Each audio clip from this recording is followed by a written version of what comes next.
അപ്പോൾ ഇന്ന് വിസ്മയ മോഹൻലാലിന്റെ തുടക്കം എന്ന സിനിമ കണ്ടു. വിസ്മയ മോഹൻലാലിന്റെ ഡെബ്യൂ സിനിമയാണത്. ആൻഡ് ഡെബ്യൂ എന്ന നിലയ്ക്ക് നോക്കുവാണെങ്കിൽ ഒരു ഡീസന്റ് എൻഗേജിങ് എക്സ്പീരിയൻസ് തന്നെയാണ് എനിക്ക് പേഴ്സണലി കിട്ടിയത്.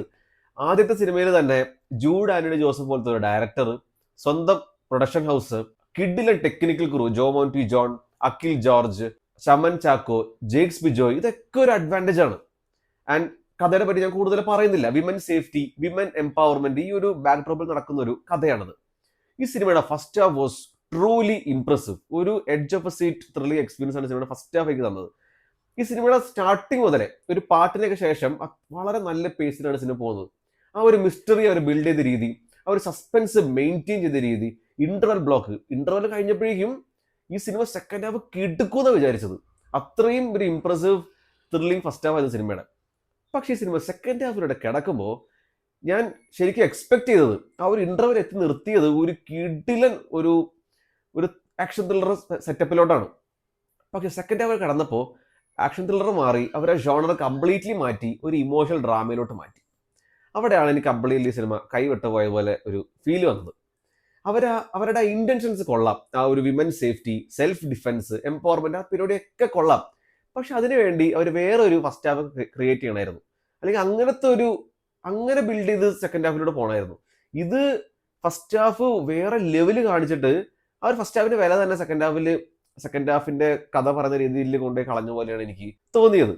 അതേപോലെ ആശിഷ് ജോ ആന്റണി പെരുമാറും മോനാണ് അത് വില്ലൻ കഥാപാത്രം ചെയ്തിരിക്കുന്നത്. ആ ഒരു ക്യാരക്ടർ അടിപൊളിയായിട്ട് ആശിഷ് ചെയ്ത് വെച്ചിട്ടുണ്ട്. സൂപ്പർ ആയിട്ട് ചെയ്തിട്ടുണ്ട്. നമുക്ക് ശരിക്കും പേടി വരും, എന്താണ് ഈ ക്യാരക്ടറിന് ചെയ്യാൻ പോണേന്ന്. അന്ത ലെവലിൽ ചെയ്ത് വെച്ചിട്ടുണ്ട്. പക്ഷെ ഈ ഒരു ക്യാരക്ടറിന്റെ വിലയും സെക്കൻഡ് ഹാഫിൽ കൊണ്ടുപോയി ഒരു വല്ലാത്തൊരവസ്ഥ ആക്കി കളഞ്ഞു.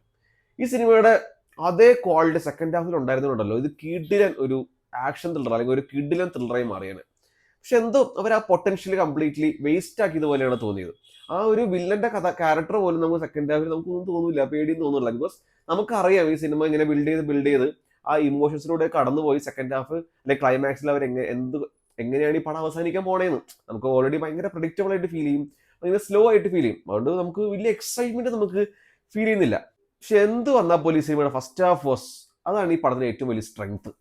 ആൻഡ് ഇതിന്റെ പെർഫോമൻസസ്, വിസ്മയ മോഹൻലാലിന്റെ ഡെബ്യൂവിനെ പറ്റി ഒന്നും കൂടുതൽ പറയുന്നില്ല. അത്യാവശ്യം ഡീസന്റ് ആയിട്ട് തന്നെ ചെയ്തിട്ടുണ്ട്. ആ ഒരു ക്യാരക്ടറിനെ വലിയ കുഴപ്പമില്ലാണ്ട് തന്നെ പെർഫോം ചെയ്ത് വെച്ചിട്ടുണ്ട്. പക്ഷെ ഏറ്റവും കൂടുതൽ സർപ്രൈസ് ചെയ്തതിന്റെ ആക്ഷൻ ആയിരുന്നു. വിസ്മയ മോഹൻലാൽ സൂപ്പറായിട്ട് ആക്ഷൻ ചെയ്തിട്ടുണ്ട്. ആ ഒരു ആക്ഷൻ സീക്വൻസ് പോലും അവർ നന്നായിട്ട് എക്സിക്യൂട്ട് ചെയ്തിട്ടുണ്ട്. നല്ല രീതിയിൽ ചോരക്കളി ഉണ്ട്, എസ്പെഷ്യലി ക്ലൈമാക്സിൽ. ഇതിനകത്ത് ആക്ഷൻ ബ്ലോക്ക് വരുന്നത് ഇന്റർവെൽ കഴിഞ്ഞിട്ടും അതേപോലെ ക്ലൈമാക്സിലുമാണ്. അത് രണ്ടും നന്നായിട്ട് വിസ്മയ പെർഫോം ചെയ്ത് തകർത്തിട്ടുണ്ട്. ആൻഡ് ഇതിനകത്ത് സപ്പോർട്ടിംഗ് കാസ്റ്റിൽ വന്നിരിക്കുന്നത് നമ്മുടെ സായ് കുമാർ, മനോജ് കെ ജയൻ, അവരൊക്കെ അവരുടെ റെസ്പെക്റ്റീവ് റോൾസിൽ നല്ല വൃത്തിയോടെ തന്നെ പെർഫോം ചെയ്തിട്ടുണ്ട്. അതേപോലെ ബോബി കുര്യൻ, ഗണേഷ് കുമാറിന്റെ വേഷം എനിക്ക് വലിയ ഒരു ഇമ്പാക്ട് ഫീൽ ചെയ്തില്ല. ഭയങ്കര ഒരു ഫില്ലർ പോലെയാണ് തോന്നിയത്. TG രവി, ജാഫർ ഇടുക്കി, സിജോയ് വർഗീസ്, ദിനേശ് പ്രഭാകർ, അങ്ങനെ ഒരുപാട് ഒരു കാസ്റ്റ് ഉണ്ട്. അവരൊക്കെ അത്യാവശ്യം ഡീസൻ്റ് ആയിട്ട് തന്നെ അവരുടെ വേഷങ്ങൾ വന്ന് ചെയ്തിട്ടുണ്ട്. ആൻഡ് നമ്മുടെ ലാലിട്ടനുണ്ട് ദ എൽ ഫാക്ടർ. ആ ഒരു സീനാണെങ്കിൽ പോലും എനിക്കൊരു മോസ്റ്റ്ലി ഒരു ഫില്ലർ ആയിട്ട് തോന്നിയത്. കഥയ്ക്ക് ഭയങ്കര പ്രധാനമായ ഒരു ക്യാരക്ടർ പോലും തോന്നിയില്ല. ജസ്റ്റ് ഒരു അച്ഛൻ മോളവൻ സപ്പോർട്ട് ചെയ്യുന്ന പോലത്തെ ഒരു ഫീല് കിട്ടിയത്. അത് അവർ കുറച്ചും കൂടെ ഒരു കഥയ്ക്ക് ചേർന്ന ഒരു പ്രാധാന്യം കൊടുത്തായിരുന്നെങ്കിൽ കുറച്ചും കൂടെ ബെറ്റർ ആയിരുന്നു. അല്ലെങ്കിൽ വേറെ രീതിയിൽ അത് പ്രസന്റ് ചെയ്തായിരുന്നെങ്കിൽ കുറച്ചുകൂടി ബെറ്റർ ആയിരുന്നെന്ന് തോന്നി. ആ സീൻ അത്യാവശ്യം വലിയ കുഴപ്പമുണ്ടായില്ല. Because it is the L Mohanlal ആയതുകൊണ്ട് നമുക്ക് ആ സീൻ കണ്ടിരിക്കാൻ പറ്റും.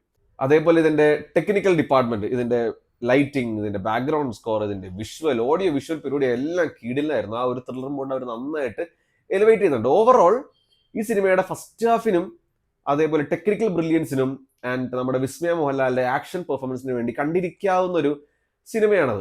നിങ്ങൾ ഈ സിനിമ കണ്ടതാണെങ്കിൽ സെക്കൻഡ് ഹാഫ് നിങ്ങൾക്ക് വർക്കായോ ഇല്ലയോ അത് കമന്റ്സിൽ പറയുക.